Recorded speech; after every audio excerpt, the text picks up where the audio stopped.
Hi, this is Melinda Fleckenstein, and welcome to the tour of my electronic portfolio for my Master's in Instructional Technology. Everyone calls me Mindy, but my legal name is Melinda, so you will see that on my portfolio.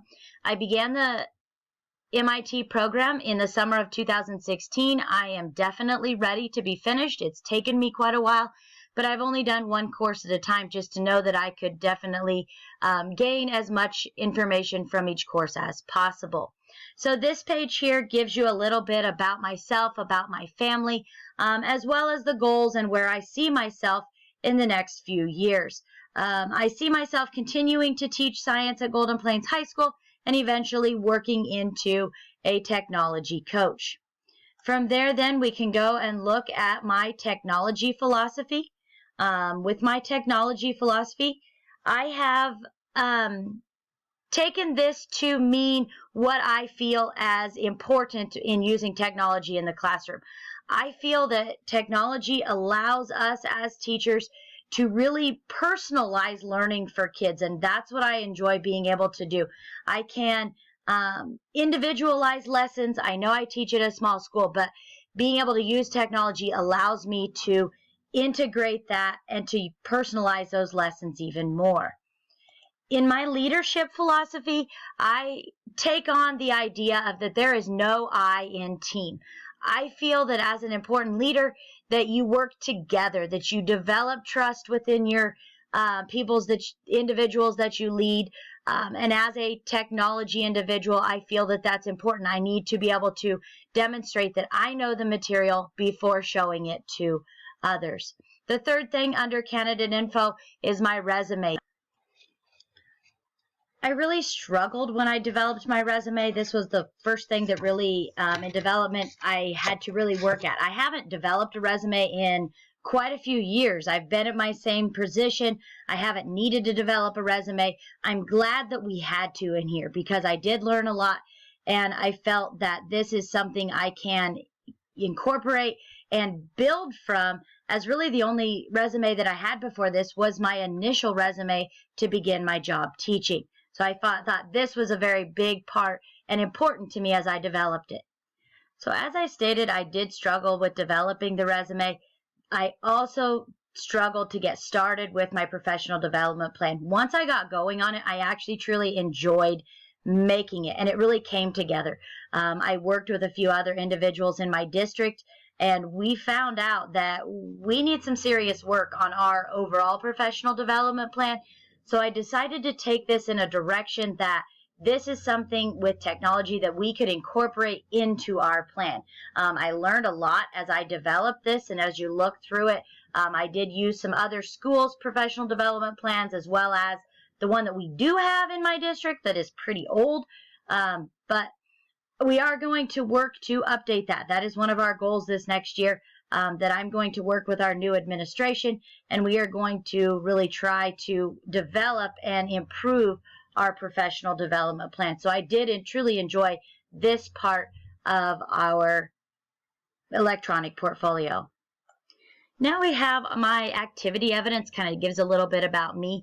My first one I chose was I did a video with my chemistry students. I did a pre-lab activity with them. So this video shows my chemistry students and what we did as part of that pre-lab, giving them the instructions.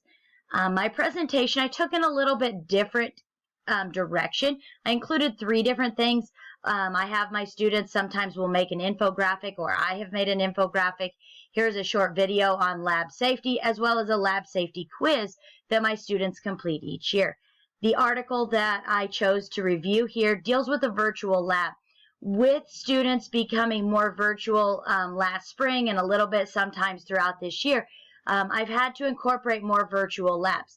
And this article was very interesting on knowing and understanding that we really have to pay attention to cognitive overload, that they can get to be just too much at times. For my activity evidence number 2, I chose to show you a little bit about what I do with my district leadership team. I am our district leadership team chair, and we do a lot with preparing our KISA work that is for our school accreditation system. So this video is us working on our workbook. You can see some of the people, some you can't. You'll be able to hear them. But this is me leading them through working on our workbook. Here I've included 2 presentations. This first one is one that can be showed to our school board on where we are in the process. The second one we can show to our outside visitation team about who we are as a district. And then my article summary with this one is about using assistive technology for students with disabilities in the classroom. I joined this here because I felt that it does fit with our accreditation work as we work to improve our district and help all students. My third piece of evidence here brings you into my biology classroom. I'm a high school science teacher. Biology is what I really enjoy. So this shows us working through actually a new curriculum that we are looking to implement next year. My article summary is on flipped instruction. I have been implementing the flipped classroom or a modified version of it for about 4 years now.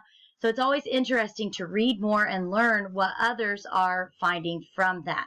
And then finally here I included a Edpuzzle lecture video that I have. This is just one of the ways that I use, or one of the methods I use for lecture content in my flipped classroom. For my extra resources page, I've included some different things to highlight me. The first one are lesson plans and projects that I use within my classroom. Feel free to take a look at those. The second section I have are student tutorials or video presentations that I can show to my students that maybe in instructing how to do something, it looks like this is not letting me in here. I will have to check on that. And then finally, the last part that I included here are district tools and about me. I wanted to include this, a little bit about who I am, my leadership style in here, as well as a presentation on FERPA and a case study on internet violations. These are 2 hot topics that I think are very important for educators today. And the final section here in my portfolio I just want to touch on briefly is my transference reflection. I think I could probably write 15 pages here reflecting on all the things I have learned in my MIT program. It's really been interesting. It really took me in a different direction than I originally had thought that I probably would. So feel free to look through that. And thank you for watching my video, and I am excited for our meeting.